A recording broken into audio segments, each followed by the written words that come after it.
Alrighty. So Jilly Teacup is actually out, and funny enough, I've been going through this like weird thing where I want to talk about a certain loadout or a class of loadout that I use for that class. I did a video on the best constructor loadout in my personal opinion. These of course are my opinion. You guys don't have to take it with a grain of salt, because some people use different loadouts, but I ended up saying Ice King is my preferred loadout and the best one for me. And then I also recorded another video for minigun, but that one will probably be after this one, so you'll just have to wait for that one. But funny enough, go-to Outlander is actually Jilly Teacup. She's actually decently good. She's actually out right now with her quest line. All you have to do is Misfit Toys, and you can actually get her, I believe, at the end of it, which is 2 pages long. You get her on the second to last one, and yeah, she's actually not that bad. So let me actually go to her real quick.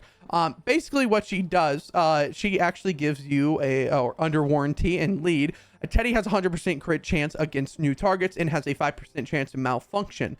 During malfunction, Teddy finds a new target after every shot and zaps a nearby enemy for 51 base energy damage. No energy damage.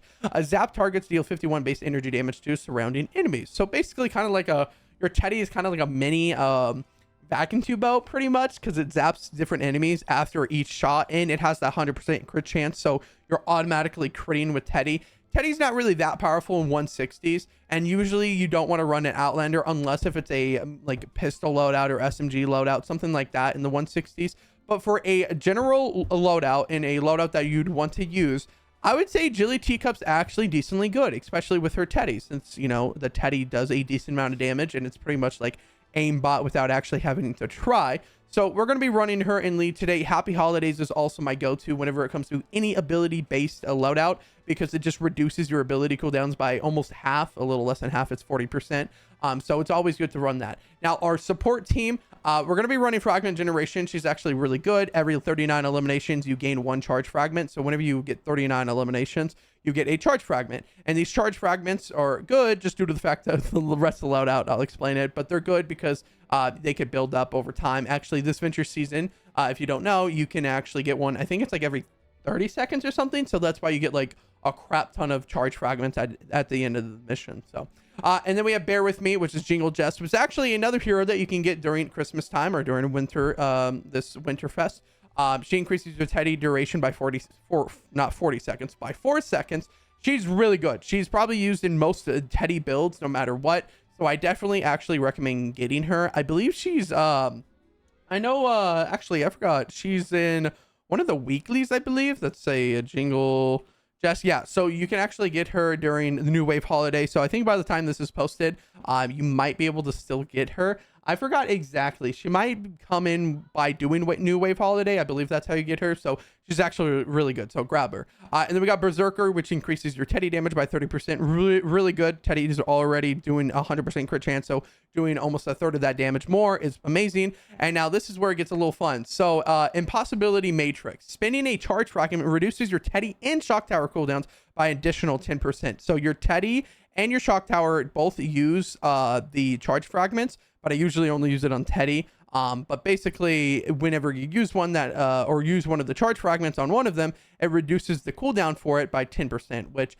might not seem like a lot, but it's actually kind of good. And then Pressing Charges, this is also no great hero. It increases your damage of your fragment abilities by 30%. So you're almost guaranteed, if you're using a charge fragment, you're almost guaranteed a 100% chance of doing more damage. So you're basically doing, take your base damage, you're doing 100% more of that whenever it comes to this loadout. Jilly Teacup's just good in general. Like she's a good hero that comes out once a year. So you want to make sure you grab her by doing the quest line. I believe she's out until the rest of the season. So by the time this is posted, you have like 2 months, I think, just about to get her. So make sure you grab her no matter what. She's even good in support too, because I think instead of 100% of crit chance, it's like, yeah, oh no, in support is 100%, but it has a 5% chance to malfunction, and it doesn't do that extra like chain lightning pretty much thing. So yeah, otherwise, yeah, the way to run this loadout, I wanted to mention it because, you know, a lot of people might say, oh, this, you know, she's going to be good in 160s. She's not going to be good. You know, there's always going to be either side. But I would say she's not good in 160s. Teddy loadout isn't something that you do in 160s because they're just not that good. However, there's a lot of missions that you do daily that, you know, you don't feel like, you know, doing anything too crazy. You just want to throw a Teddy down. And this is the loadout that you would want to use. there's plenty of missions that you could do, like a 102 Atlas. You could run this mission with this loadout and it'd be perfectly fine. There's a room sweeper today with a 70 RTD, and you know, you want a go-to loadout. This is probably one of the good ones. Now you can default with the Stoneheart Pharaoh build or something like that, but we're talking about Outlanders today, so that's what we're going to be running. I'm actually, funny enough, going to just jump into that 70 Canny Valley RTD and get the room sweeper, and let me just show you like actually how good Teddy can be whenever it comes to something like this. But otherwise, yeah, let's just jump right in the mission. Let me show you what Teddy's capable of doing. Alrighty, so we're in the mission. I just want to show you a little bit what Teddy can do. Also note, if you run Jilly Teacup and lead, it changes the Teddy lookout and it looks so cute. Turns it into like a little bear. But yeah, as you can see, like it crits an insane amount and one shots pretty much most enemies. And now you got to remember, we're in a 70 power level 70 mission, so like I'd hope that a Teddy can hold up here. But you can see, like, it just, any enemy that looks there, just dead, pretty much. And now you can see, I'm getting charge fragments every elimination. So I wanted to build that up a little bit. So if I throw some turrets down, if I want to be casual, just wait, you know, just get my eliminations, build up the charge fragments. It'll be a little bit better once I have a little bit more. So, like, let's see. If I throw it down right there, right, and I just back up, let my Teddy do the killing a little bit, get another charge fragment. Like, right there, I just got 2 more. Let's go. So now the one downside, Jilly Teacup doesn't have a shock tower. She has seismic smash. So but she does have Teddy, so that the hero that decreases the shock tower cooldown isn't going to affect us, but the Teddy part will. So that 10% definitely does make a slight damage, not a lot, or slight change, not a lot though, but slight. And you know, for a loadout that's just casual, you know, running lower missions, this is just perfect. It's a perfect build for a casual mission, you know. You see? And you can hear like the eliminations occur, and that crit chance is kind of nice too. Like, it's just very casual, you know. Throw a Teddy down, relax a little bit. Here, let's throw another one down. And the cool thing about pressing charges, which gives us that or not pressing charges, I think it is actually, or no, fragment regeneration every 39 eliminations, right? So by the time we eliminate all those enemies, we pretty much have another fragment back. So it's kind of like a win-win, you know. We get those eliminations done and we have another, or by the time Teddy's back, we have another fragment to use, you know what I mean? So, oh, let's actually use it against the Smasher. I'm kind of curious. Oh, there it is. Okay, the turret did a little work, but the Teddy definitely did something there. Yeah, see, look, we have a second one back. I wonder how many we can get if I don't use Teddy back to back. I wonder how many we can get. But yeah, it's a very casual loadout. It's very, very basic. I don't think we'll get a mini boss in this mission because I don't think it's a 4-player. But yeah, not bad. Yeah, I don't think it's a 4-player. But actually funny. Outlanders do more damage in this zone, so I guess that's like a win-win. So, you know, some missions have that effect. So, hey, I'll take it. I'll take that any day. But yeah, I don't think we'll get a mini boss because it's not a 4-player. Yeah, that's pretty much it. I mean, there's nothing else really to talk about except the fact that this is just kind of my go-to. Sometimes I won't run her in lead. Sometimes I'll like run pressing or not pressing charges.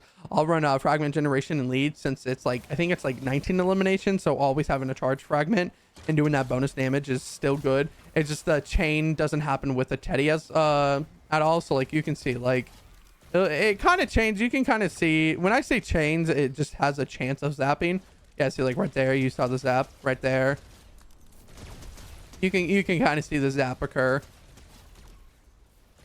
It's a low chance. It's a 5% chance, but it happens. And when it does happen, it eliminates the enemy pretty fast. So not bad. Ooh, there we go. Yeah, see, look at that. I got my Teddy back pretty fast. I don't know why Teddy was up for so long. I'm actually curious.